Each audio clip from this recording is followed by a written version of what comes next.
नमस्कार, नवभारत टाइम्स में आपका स्वागत है। आपके साथ मैं हूं विनीत त्रिपाठी और मेरे साथ पूर्व रॉ एजेंट लकी बीस्ट यहां पर जुड़े हुए हैं।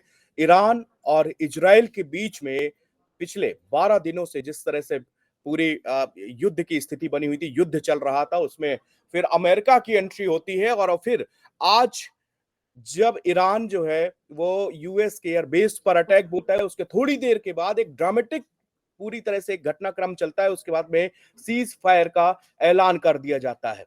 इसके बीच में क्या ईरान और इजराइल की युद्ध के बीच जो बात हो रही है, मोसाद की बात हो रही है कि किस तरह से उसने जो है चुनिंदा लोगों को ईरान के अंदर टारगेट किया, जिसमें उनके न्यूक्लियर साइंटिस्ट थे, जिसमें उसके जो वहां पर बड़े सैन्य अधिकारी थे, उन लोगों को टारगेट किया।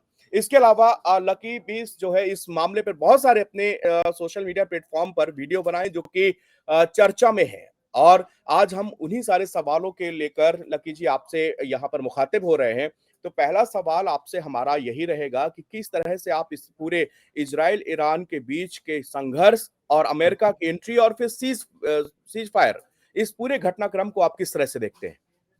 सर देखो, मैं अपना व्यक्तिगत बताऊं तो मैं थोड़ा सा आपको डिफरेंट बताना चाहूंगा ताकि लोग उसको आसानी से समझें। सर, सबसे पहले क्या होता है कि हमारे को जो लगता है कि 2 दिन पहले युद्ध हो गया, 12 दिन पहले युद्ध हो गया, मैं आपको सिर्फ ये बताना चाह रहा हूं सर कि आज अगर हम भी अपने पड़ोसी से लड़ाई करते हैं ना सर, तो हम भी बहुत विचार करते हैं। ऐसा नहीं है कि हम 2 ही दिन में अपने पड़ोसी से लड़ाई कर लेते हैं सर। हम देखते हैं कि यार हमारा पड़ोसी कितना मजबूत है। अगर हम अपने पड़ोसी से झगड़ा करेंगे तो उसके क्या इफेक्ट हमारे ऊपर होंगे, उसको कौन लोग सपोर्ट करेंगे, उसके रिश्तेदार कौन है। ये हम अपने एक नॉर्मल निजी जिंदगी की बात कर रहे हैं, हम एक आम आदमी की बात। यहाँ तो सर हम 2 देशों की बात कर रहे हैं। तो 2 देशों के बीच में अगर कभी भी वॉर की सिचुएशन होती है, वॉर होता है, एयर स्ट्राइक्स होती हैं, तो ऐसा नहीं है सर कि ये प्लानिंग 2 दिन पहले, 10 दिन पहले, सालों की प्लानिंग होती है। लोगों को लगता है कि यार इसराइल ने ईरान के ऊपर अटैक कर दिया या रशिया ने यूक्रेन के ऊपर वॉर कर दिया, तो ऐसा नहीं है कि ये 6 महीने पहले की प्लानिंग होती है, सालों की प्लानिंग लगती है सर इसके पीछे। तो लोगों को बहुत अजीब सा लगेगा यार कि सालों की प्लानिंग कैसे। मैं आपको थोड़ा सा बैक ले जाना चाहूंगा तो लोग उसको आसानी से समझेंगे। मैं आपसे एक चीज पूछ रहा हूं सर कि आप हमेशा, हिंदुस्तान हो या एशिया हो या दुनिया के कोई भी लोग हो, हमेशा मोसाद का नाम सुनते हैं कि मोसाद ने इतने ऑपरेशंस कर दिए, मोसाद ने इतने जी। स्ट्राइक कर दिए, मोसाद ने इतने टॉप के कमांडर्स को मारा। या जी। हम लोग बात करते हैं आईएसआई की कि जी। आईएसआई पूरे दुनिया के अंदर टेररिज्म फैला रहा है, आईएसआई ये कर रहा है। या हम बात करते हैं सीआईए की जी। कि सीआईए ने दुनिया के अंदर इतने देशों की सरकार गिरा दी, सीआईए ने पाकिस्तान के अंदर एक ऑपरेशन लॉन्च किया, सीआईए ने साइक्लोन किया अफगानिस्तान के अंदर। तो हम इन सबको सुनते हैं, लेकिन आपको क्या लगता है सर कि इस दुनिया के अंदर जिन अंग्रेजों ने पूरी दुनिया में हुकूमत करी, जिनका सूर्य कभी अस्त नहीं हुआ, आप उनकी एजेंसी MI6 का कभी नाम ही नहीं सुनते सर। ऐसा क्या है कि सर आप ब्रिटेन को देखते हो कि एक बहुत सॉफ्ट है ब्रिटेन, और ब्रिटेन को कभी आप उनकी MI6 को कभी लाइमलाइट में नहीं देखते सर, उनके बारे में नहीं सुनते। तो इसका यह मतलब तो नहीं है ना सर कि MI6 दुनिया में ऑपरेशन नहीं कर रहा होगा। क्या लगता है आपको सर? जी, तो बिल्कुल। बहुत सारी चीजें ऐसी होती हैं सर कि जो हमें नजर नहीं आती हैं। अगर मैं इसी आप इजराइल और ईरान के वॉर के बारे में बात करूं, मुसाद के बारे में बात करूं कि मुसाद ने उनके टॉप के कमांडर्स को 13 तारीख को एयर स्ट्राइक पर मार गिराया, ड्रोन हमले में मार गिराया, मैं उससे पहले थोड़ा सा बैक में आपको ले जाना चाहूंगा कि ऐसा नहीं है कि ये ऑपरेशन आज से चल रहा है। इस जी। ऑपरेशन की शुरुआत 1945 से है सर। 1945 के अंदर क्या हुआ, जब वर्ल्ड वॉर खत्म होने की स्थिति में था लास्ट में, तो MI6 था, इसने एक पहली बार एक प्लान तैयार किया। उस टाइम ब्रिटेन के प्रधानमंत्री चर्चिल हुआ करते थे। उन्होंने बोला कि यार जितने भी देश, पावरफुल देशों ने नाजियों के खिलाफ युद्ध किया, कल ये दुनिया में पावरफुल बनेंगे, कहीं ना कहीं ये मजबूत बनेंगे, क्यों ना इनको आपस में लड़ा दिया जाए। तो यहीं से एक ऐसा ऑपरेशन की नींव शुरुआत होती है। ये ऑपरेशन MI6 का था सर। इस ऑपरेशन का नाम था एंथिकेबल। अगर आप सर्च करोगे कहीं ना कहीं तो आपको डेफिनेटली इसकी बुनियाद मिलेगी। इस ऑपरेशन का पहला मकसद था सर यूएसएसआर को तोड़ना। मेरी बात समझ रहे हैं आप कि कैसे उन्होंने 1991 में यूएसएसआर को तोड़ दिया। यही वो ऑपरेशन था जो धीरे धीरे धीरे धीरे धीरे धीरे यूएसएसआर को कमजोर करता गया और यूएसएसआर के टुकड़े कर दिए। लेकिन तब भी MI6 हो या सीआई हो, इनको नहीं पता था कि रशिया एक इतना मजबूत बन के उभरेगा सर। जी। यूएसएसआर टूट जरूर गया था, लेकिन धीरे धीरे रशिया मजबूत हो रहा था फिर भी। तो ये ऑपरेशन फिर भी कंटिन्यू चलता गया।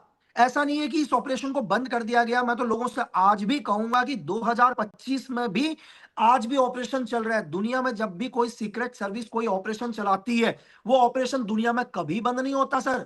कुछ टाइम के लिए उस ऑपरेशन को होल्ड कर दिया जाता है, लेकिन उस ऑपरेशन को रीस्टार्ट किया जाता है। मैं आपको छोटा सा उदाहरण बता रहा हूं। सपोज करो कि आज मोसाद ने कोई ऑपरेशन लॉन्च किया ईरान के खिलाफ, हिजबुल्लाह जी, के खिलाफ, हमास के खिलाफ। हो सकता है कि हमास धीरे धीरे कमजोर हो गया, इसका मतलब ये नहीं है कि मोसाद का वो ऑपरेशन बंद हो चुका होगा सर। जब भी हमास दोबारा खड़ा होगा, उस ऑपरेशन को रिस्टार्ट कर दिया जाएगा। तो एजेंसी के ऑपरेशन कभी बंद नहीं होते सर। हम फिर दोबारा उसी अंतिम पर आते हैं। जब इन्हें लगा कि रशिया मजबूत हो रहा है, इन्होंने एक प्रॉक्सी के तौर पर किसको यूज किया सर? यूक्रेन को यूज किया। यूक्रेन को यूज देखो, किया। ना तो ब्रिटेन फ्रंट में आया, ना अमेरिका फ्रंट में आया। इन्होंने प्रॉक्सी के तौर पर किसको यूज किया? यूक्रेन को। यूक्रेन को। और यूक्रेन और रशिया का कंटिन्यू वॉर चल रहा था। आप देख रहे हैं कि आज भी वॉर चल रहा है लगातार। और यहां क्या था? इसी सिद्धांत पर आप ईरान पर आ जाओ सर। ईरान कभी डायरेक्ट वॉर नहीं करता। ईरान भी डायरेक्ट हम्म। नहीं करता। ईरान भी क्या गेम खेलता है? ईरान भी सेम ब्रिटेन की तरह करता है। ये क्या करता है? फंडिंग देना शुरू करता है। चाहे वो हमास हो, हिजबुल्ला हो, सीरिया हो, ये अलग अलग ग्रुप्स को क्या करता है?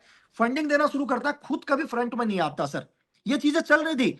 इसके जितने भी ग्रुप्स बने हुए, जितने भी प्रॉक्सी ग्रुप्स थे, इनके कंटिन्यू मिडिल ईस्ट के ऊपर, आप चाहे इसराइल के ऊपर लगातार ये लोग हमले कर रहे थे, इसराइल के लोगों को नुकसान पहुंचा रहे थे, उनके मिलिट्री बेस को नुकसान पहुंचा रहे थे। ये सब कुछ चल रहा था। लेकिन तब भी क्या हुआ? ऑपरेशन अनथिंकेबल के टारगेट पर या रडार पर ईरान नहीं था सर।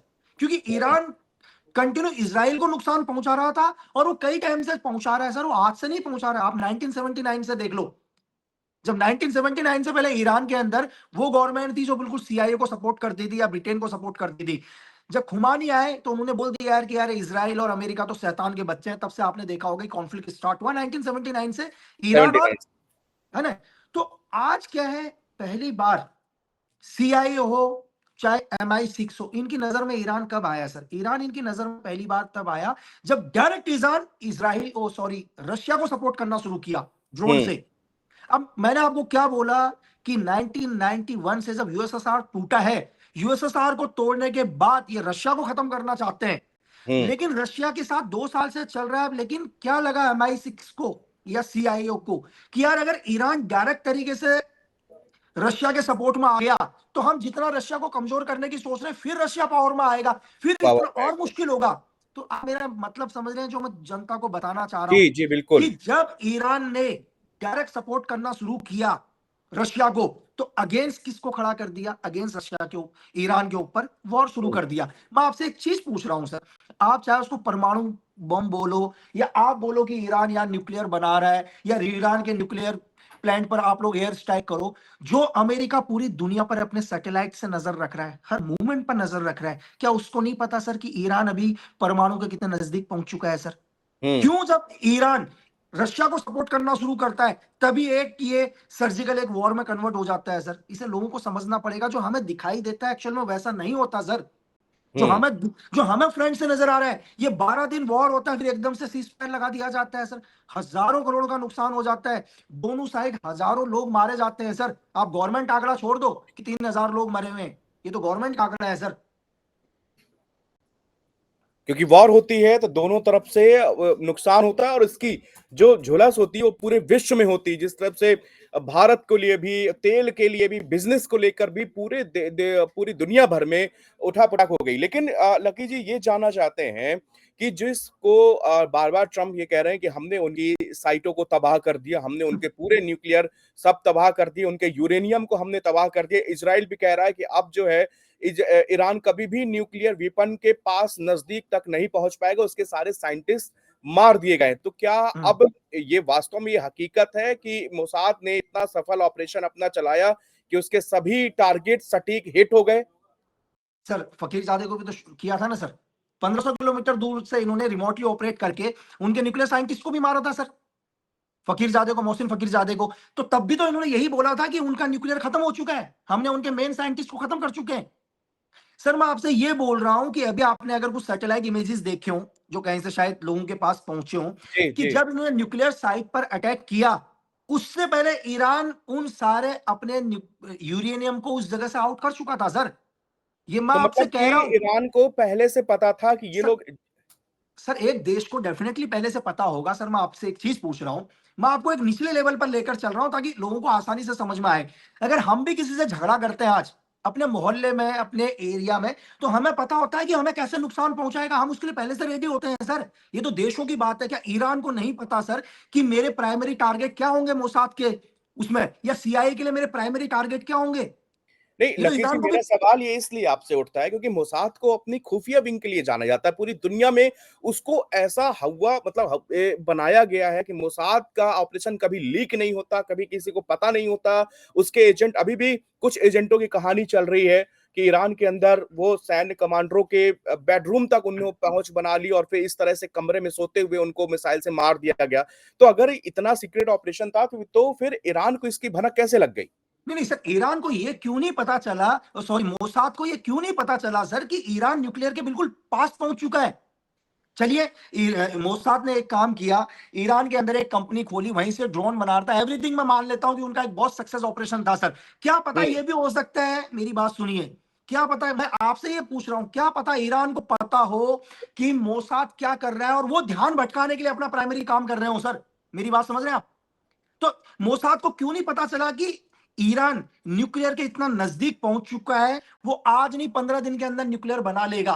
ये बात क्यों नहीं पता चल पा रही है सर? चलो, मोसाद को ये बात क्यों नहीं पता चली सर? एकदम से आज कहते हैं कि मोसाद के 28 एजेंट पकड़े गए, एक को उन्होंने, ईरान ने चलो एक देशद्रोह एक्ट में एक को फांसी भी लगा दिया। तो मैं आपसे ये कह रहा हूं कि जो चीज हमें नजर आती है हर चीज वो नहीं है सर। चलो अच्छा है कि मोसाद के ऑपरेशन सक्सेस हैं, उन्होंने बहुत सारे उनके सैन्य ऑफिसर्स को, जितने भी मेजर जनरल या lieutenant general as a brigadiers को टारगेट किया, उनके न्यूक्लियर साइंटिस्ट को टारगेट किया, चीजें हैं। लेकिन कुछ चीजें क्या होता है, मैं आपको ये बताता हूं कि जब कभी भी हम लोग कुछ बड़ी चीजें करते हैं तो हमारे को कुछ चीजें कुर्बान करनी पड़ती हैं सर। मेरी बात समझ, हम आप इस दुनिया में किसी दुनिया के, वर्ल्ड के किसी भी दुनिया के सीक्रेट सर्विस का वो क्या सोचते हैं आप ये कभी बता ही नहीं सकते सर। आप सिर्फ वो बोल रहे हैं जो हमें दिखाई दे रहा है सर, आप सिर्फ वही बोल रहे हैं सर तो जो क्या हमें अभी दिखाई दे रहा है। या मैं, अच्छा सर मुझे एक चीज बताइए, क्या चाइना ऑपरेशन नहीं करता सर? चाइना पावरफुल नहीं है सर दुनिया में? बिल्कुल पावरफुल है। तो आप एमडबलएस के ऑपरेशन, मुझे एक ऑपरेशन बता दो सर एमडबलएस के, कि एमडबलएस ने एक ये ऑपरेशन किया दुनिया के अंदर, क्या ब्रिटेन दुनिया में पावरफुल नहीं है सर? तो मतलब ये है कि ये लोग अपने ऑपरेशन को कभी सामने नहीं लेके आते कि कैसे जो है मोसाद फेल हो सकता है। क्यों नहीं पता चल पाया कि ईरान अंतिम पायदान में है और 15 दिनों के अंदर वो अपना न्यूक्लियर वेपन बना के तैयार कर लेगा? ये आपको क्यों पता नहीं चल पाया? ये सवाल यहाँ पर मोसाद को लेकर लकी 20 जो कि पूर्व रॉ एजेंट है वो खुलासा कर रहे हैं। और उन सब बातों के बारे में यहाँ पर किस तरह से पूरी इजराइल ईरान युद्ध की जो जड़ है, कहां से ये युद्ध स्टार्ट हुआ, किस तरह से ये अंजाम तक पहुंचा, और उसके बाद एक नाटकीय घटनाक्रम के बाद में, और इसमें जबकि दोनों तरफ से हजारों लोगों की मौत हो गई। जो आधिकारिक आंकड़ा है वो करीब 950 लोगों का ईरान का आंकड़ा आ रहा है, वही 26 से 30 लोगों का जो इजराइल का आंकड़ा आ रहा है। लेकिन इस भीषण विध्वंसक जो युद्ध दोनों देशों के बीच में चला, और उसके बाद में ट्रंप के ट्वीट के बाद में ये युद्ध समाप्त हुआ है, सीज फायर का ऐलान कर दिया गया। लेकिन ये सीज फायर भी बहुत बड़े सवाल यहां पर छोड़ के जा रहा है। ये सवाल वो ये है कि क्या इस तरह से भी लोगों की जान के साथ में खिलवाड़ की, आपने 12 दिन तक 10 दिन तक युद्ध किया और उसके बाद में अचानक जो है ट्रंप प्रकट होते हैं, और फिर जिस तरह से भारत और पाकिस्तान के बीच में जब तनाव की स्थिति, जब संघर्ष की स्थिति थी, तभी भी ट्रंप सामने आते हैं और कहते हैं कि हमने युद्ध रुकवा दिया। सेम कंडीशन यहां भी, ट्वीट करते हैं और दोनों को भगवान का आशीर्वाद देने लगते हैं। और उनका जो लंबा चौड़ा ट्वीट देखिए, जबकि कुछ घंटे पहले उनका बस्तर बॉम्ब जो है वो ईरान के अंदर वहां पर तबाही मचाते हुए नजर आ रहे हैं। और कुछ देर के बाद में वही ट्रंप जो है कुछ घंटों के बाद में एकदम पलटते हैं और दोनों देशों की आर्थिक समृद्धि की कामना करने लगते हैं, दोनों देशों के मैत्री संबंधों की बात करने लगते हैं। और उसके बाद में इसका मतलब है कि क्या अमेरिका जो करना चाहता था वो पूरा हो गया? क्या अमेरिका ने जिस मिशन के लिए ईरान पर हमला शुरू हुए थे वो मिशन उनका कंप्लीट हो गया और उसके बाद में ये सीज फायर का ऐलान हो गया?